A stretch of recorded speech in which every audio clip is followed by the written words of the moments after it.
أسرار الكلمات. لا أنسى يوم زرنا جدتنا لننهل منها الدفء والحنان ونستمتع بحكاياتها المشوقة. اندفعت متلهفة للقائنا عند مدخل الدار كتلهفنا للقايا، وفي أثناء جلوسنا في غرفة المعيشة لفت انتباهي تلك اللوحة المؤطرة التي طالما زينت جدارها.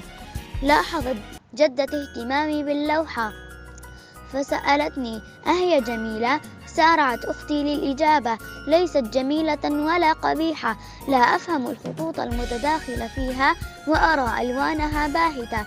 قالت الجدة: أما أنا فأرى في هذه الألوان جمال القديم وقدرته على تحدي الزمن. قلت: أحتاج إلى بعض الوقت لتأملها وفهمها. ربتت جدتي على كتفي برقة وقالت: خذ ما شئت من وقت. أطلنا النظر إلى اللوحة التي كانت تحمل كلمة متداخلة الحروف والألوان، فراحت تفصح لنا عن أسرارها. لحظة بعد لحظة برز حرف الحاء في ذهني، وساعدتني أختي اكتشاف حرف القاف، ومن فورنا نطقنا الكلمة معا: الحق. قالت أختي: كلمة جميلة يرافقها الصدق. وقلت مسرعا: والحق يتطلب القوة. أضافت جدتي بحزم: يحتاج النطق بالحق إلى الشجاعة، وهو عمل مخلص وموقف نبيل في الحياة. قلت لجدتي: أعرف هذه الكلمة وأستعملها منذ زمن، ولكن تأملي لمعانيها زاد إعجابي بها وحبي لها. فأجابت: هذا لأننا نمر بالكثير من كلمات لغتنا من دون تأمل في معانيها، فحب اللغة يا أحفادي يفتح لنا آفاقها الشاسعة ويضيء معاني مفرداتها. فالمحبة مثلا تعني أن يحرص كل منكم على أخيه وعلى وطنه الذي يعطيه ويحميه، ويدفعنا إلى التعاون بصدق من أجل بناء دار أو غرس شجرة أو مساعدة محتاج. المحبة تلون حياتنا بألوان زاهية.